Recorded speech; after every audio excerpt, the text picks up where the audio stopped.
জানলে আমাদের জন্য সহজ হবে, ঠিক কিনা?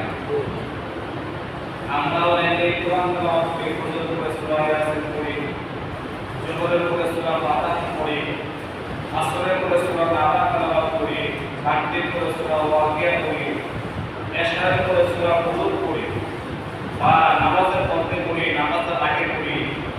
কোরআন তেলাওয়াত করলে আমাদের লাভ কি, ফায়দা কি? কোরআন তেলাওয়াত করলে আমাদের কি পরিমাণ নেকি হয়? কোন সূরা পড়লে কোরআন শরীফ কতগুলো সওয়াব পাওয়া যায়?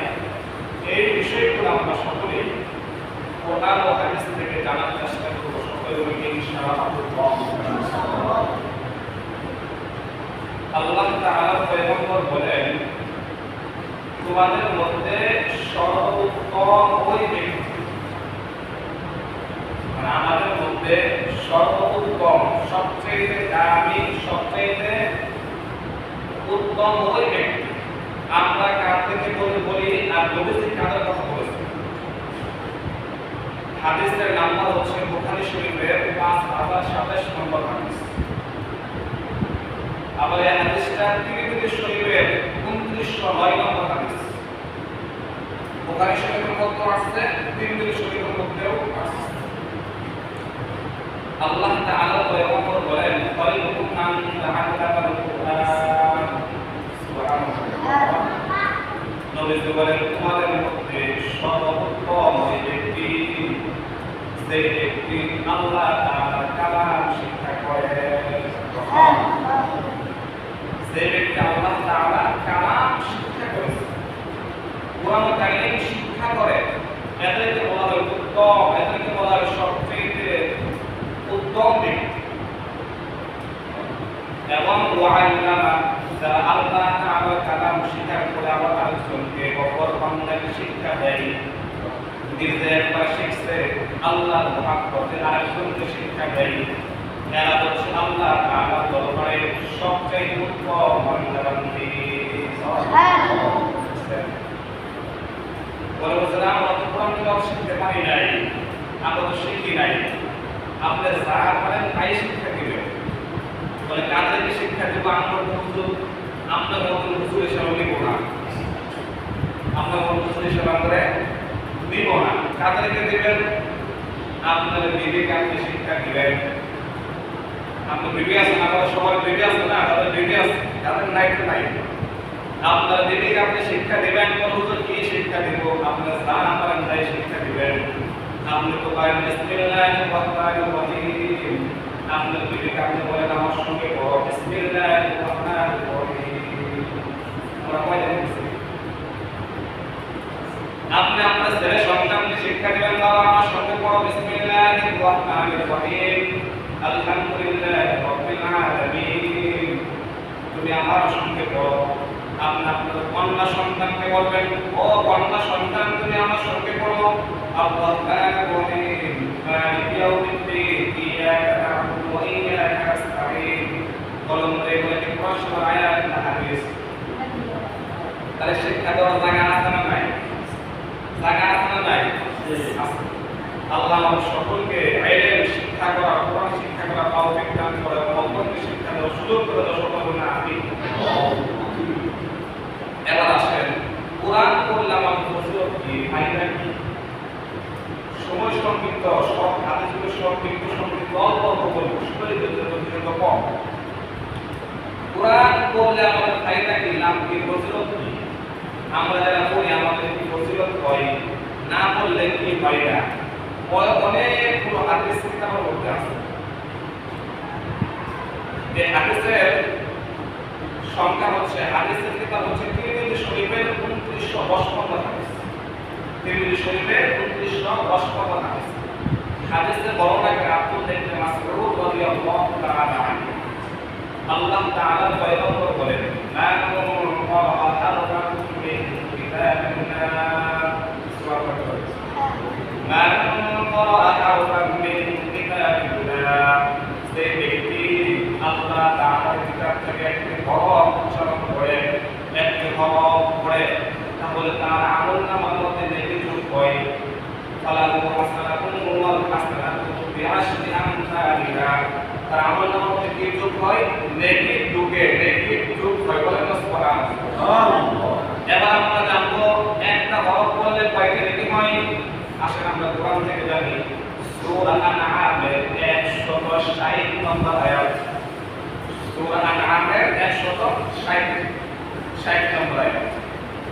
আল্লাহ রাব্বুল আলামিন সুন্দর করে ওই বান্দাকে বয়ান করেন, মান জাআ বিল হাসানাতি ফালাহু আশরু আমসালিহা। মান জাআ বিল হাসানাতি ফালাহু আশরু আমসালিহা।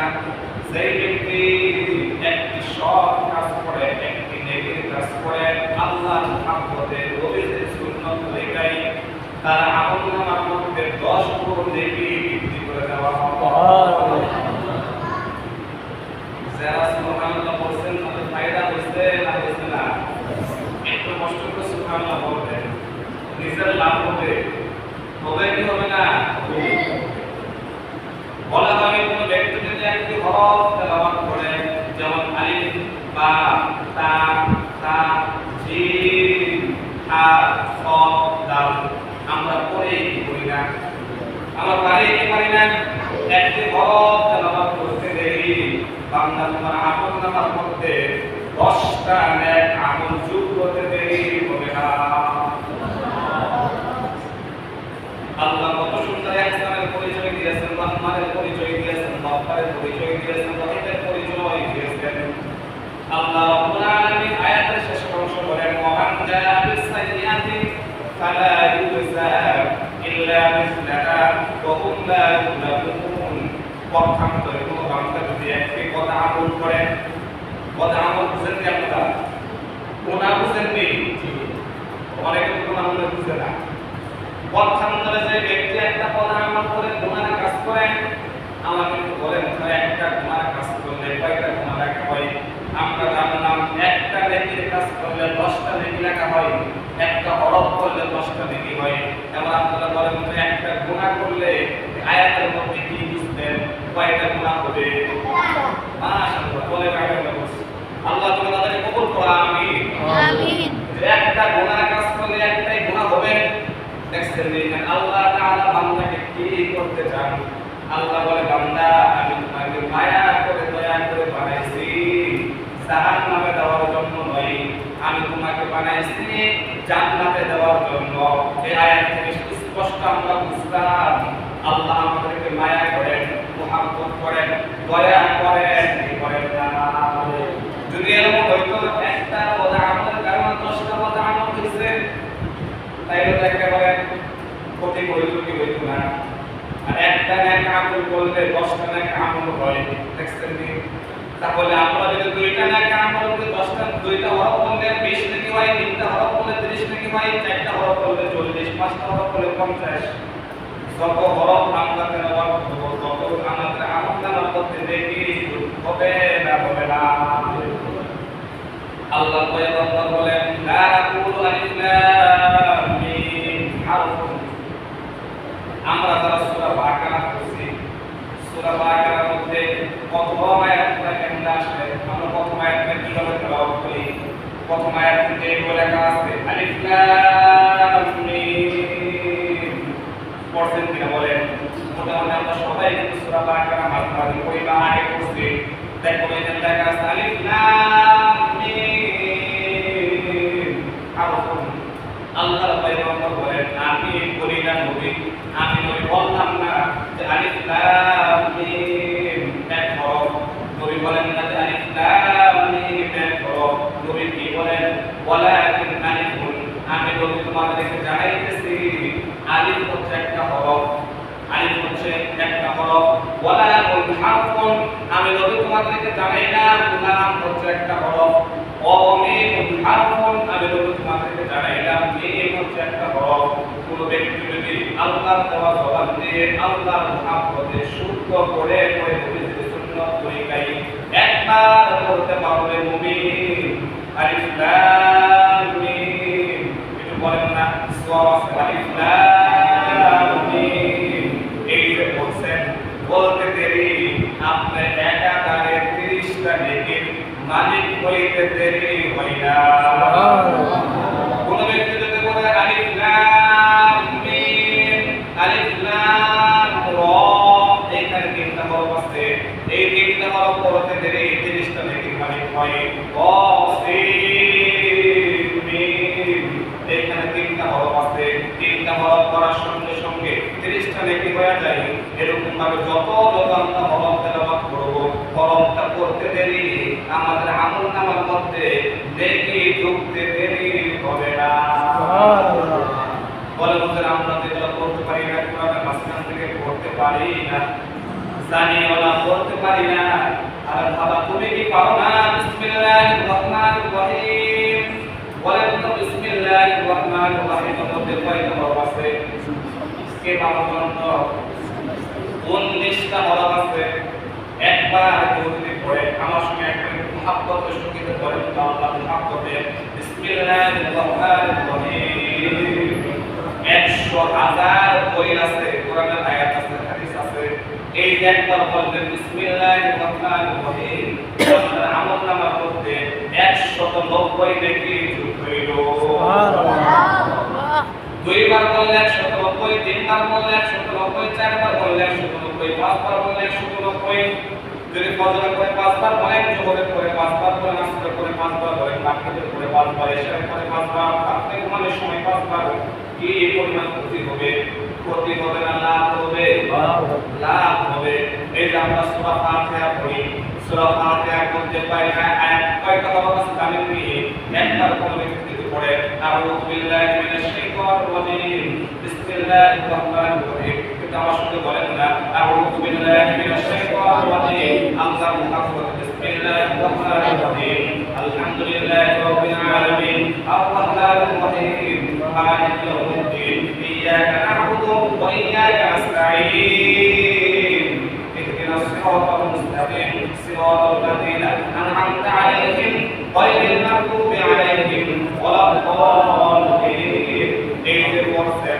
আমলনামার মধ্যে আপনার আমলনামার মধ্যে 1400 নেকি যোগ দেয়া যায় সুবহানাল্লাহ কোন ব্যক্তি 10 বার পড়তে পারলো মুমিন 10 বার পড়লে তোমার আমলনামার মধ্যে 14000 নেকি হবে আমি ধরে 10 বার পড়ছি মাত্র 3 মিনিট সময় লাগে আমরা তো হাতের সাথে সময় কম লাগে আপনাদের তখন 10 মিনিট সময় লাগবে বা 5 মিনিট লাগবে কিন্তু মুহাব্বতের সহিত যদি 5 মিনিট করতে পারেন আপনার আমলনামার মধ্যে 10 বার পড়তে দেরি 14000 নেকি একদিক দিয়ে আমলনামার মধ্যে ঢুকতে দেরি হবে না বলে ভালোই লাগে পড়তে মজাই লাগে এই যে পড়ি না মজা আমরা যে পড়ি কোন মজাই আর মজা এত চাকরি না থাকতো তাহলে সামনে গেলে কোরআন তেলাওয়াত করতাম এত মজা আল্লাহ আমার সকলকে কোরআন ওয়ালা বানায় দেন আমিন আমিন আরেকটা সূরা আছে আমরা সবাই জানি যে একবার সূরা ইখলাস পড়লে অনেক ফায়দা আছে সূরা ইখলাস আমরা সকলে পারি পারি না আমরা সবাই পারি যেমন আমরা শুনে বলি তো কুল হুয়াল্লাহু আহাদ আল্লাহুস সামাদ লাম ইয়ালিদ ওয়া লাম ইউলাদ ওয়া লাম ইয়াকুল লাহু কুফুওয়ান আহাদ ও মুসলিমরা মসজিদে বসে একটা ব্যাগ নিয়ে মুস্তাফার একটা ব্যাগ নিয়ে বসতেন খালি ব্যাগ নিয়ে বসতেন বাজারে আমরা খালি ব্যাগ নিয়ে যাই না ভরা ব্যাগ নিয়ে যাই খালি ব্যাগ নিয়ে যাই বাজার করার জন্য যখন মসজিদে প্রবেশ করবেন মস্তিষ্কের মধ্যে ঢোকাবেন আমি একটা বড় মোটা দাদা বড় একটা ব্যাগ নিয়ে ঢুকলাম খালি ব্যাগ নিয়ে ঢুকছি একটা বস্তা নিয়ে ঢুকলাম আমি যখন মসজিদ থেকে বের হয়ে যাব পুরো বস্তা ভর্তি আমল নিয়ে বের হয়ে যাব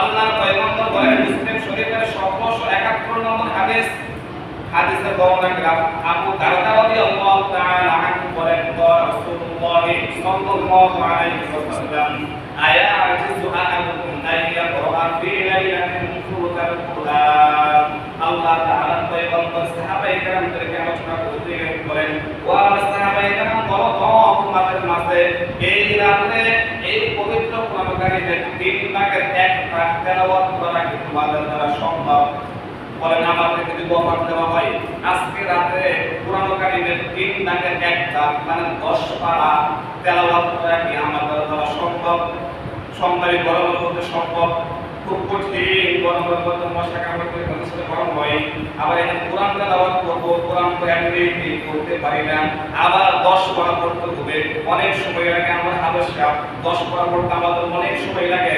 আমরা যখন হাসপাতালে পড়তাম 1 পারা পড়তে 18 মিনিট লাগতো, 17 মিনিট, 15 মিনিট, 12 মিনিট পড়তে পারতাম আমরা। কিন্তু এখন তো পারি না, এখন 20 মিনিট, 25 মিনিট, 30 মিনিট লাগে জায়গা। কি এলা লাগে এখন যদি তাফসীর করে এক আয়াতের মধ্যে ঢুকলাম, ঘন্টা থেকে মন জায়গা, আবার আরেক আয়াতের মধ্যে আরেক ঘন্টা চলে যায়। যাই হোক, আল্লাহর পয়গম্বর বলতেছেন তোমাদের মধ্যে কি এমন কেউ আছে যে দৈনিক 10 পারা কোরআন তেলাওয়াত করতে পারবে এই রাতে? এই রাতে কেউ তোমাদের মধ্যে দৈনিক 10 পারা কোরআন তেলাওয়াত করা সম্ভব? আল্লাহর পয়গম্বর এই কথা বলার সঙ্গে সঙ্গে সাহাবায়ে কেরাম বলেন, ক্বালু ওয়া কাইফা ইয়াকরাউ সুলুকাল কুরআন। নবীজি এটা কেমন কথা বলেন? এটা তো কষ্ট হয়ে যাবে, এটা তো আমাদের দ্বারা সম্ভব কঠিন, কয়জনে পারবে? সম্ভব না। আল্লাহর পয়গম্বর বলেন, কুল হুয়াল্লাহু আহাদ, আল্লাহুস সামাদ, লাম ইয়ালিদ ওয়া লাম ইউলাদ ওয়া লাম ইয়াকুল লাহু কুফুয়ান আহাদ। তা'দিলু সুলুকাল কুরআন। পড়লে যদি একবার সূরা ইখলাস আল্লাহর মুহাব্বতে পড়ে একবার পড়তে দেরি, 10 পারা পড়লে সেই পরিমাণ নেকি হয়, ওই পরিমাণ নেকির মালিক হতে দেরি হবে না। কত সুন্দর হাদিস আছে। 2 বার পড়লে 20 পারা, 3 বার পড়লে 30 পারা, 3 বার পড়তে সময় লাগবে না 5 মিনিট বা 10 মিনিট বা 15 মিনিট লাগলো। কুল হুয়াল্লাহু আহাদ, আল্লাহুস সামাদ, লাম ইয়ালিদ ওয়া লাম ইউলাদ ওয়া লাম ইয়াকুল লাহু কুফুয়ান আহাদ। কয়েক সেকেন্ড সময় গেল। আরেকটা আমলের কথা বলে দেই, এই হাদিসটা আরবি বলতে অনেক সময়ের প্রয়োজন, বাংলা শুধু বলি শুনে দেন। এটা একটা হাদিস, কোন ব্যক্তি যদি ফজরের নামাজের পড়ে এবং মাগরিবের নামাজের পড়ে 3 বার সূরা ইখলাস পড়ে, 3 বার সূরা ফালাক পড়ে, 3 বার সূরা নাস পড়ে, যোহরের ফজরের পড়ে 3 বার, মাগরিব পড়ে 3 বার, যোহরের পড়ে 1 বার, যোহরের পড়ে 1 বার, সূরা ইখলাস 1 বার, সূরা ফালাক 1 বার, সূরা নাস 1 বার, এরকম আসলে সূরা ইখলাস 1 বার, সূরা ফালাক 1 বার, সূরা নাস 1 বার, মাগরিবের পড়ে 1 বার, এশারের পড়ে 1 বার, রাতে ঘুমানোর সময় 1 বার, এবং বিশেষ করে ফজরের পড়ে 3 বার, মাগরিবের পড়ে 3 বার। মদিনা আমার নবী বলতেছেন, তুফিকা মিন কুল্লি শাই, আগে সুবহানাল্লাহ বলেন, তুফিকা মিন কুল্লি শাই। আসমানের নিচে, জমিনের উপরে, জমিনের নিচে তোমার আর কোনো সমস্যা থাকবে না। সুবহানাল্লাহ। মানে একটা সহজ আমল, কিন্তু আল্লাহ আমাদের সকলকে আমল করে করার তৌফিক দান করুন। আমিন।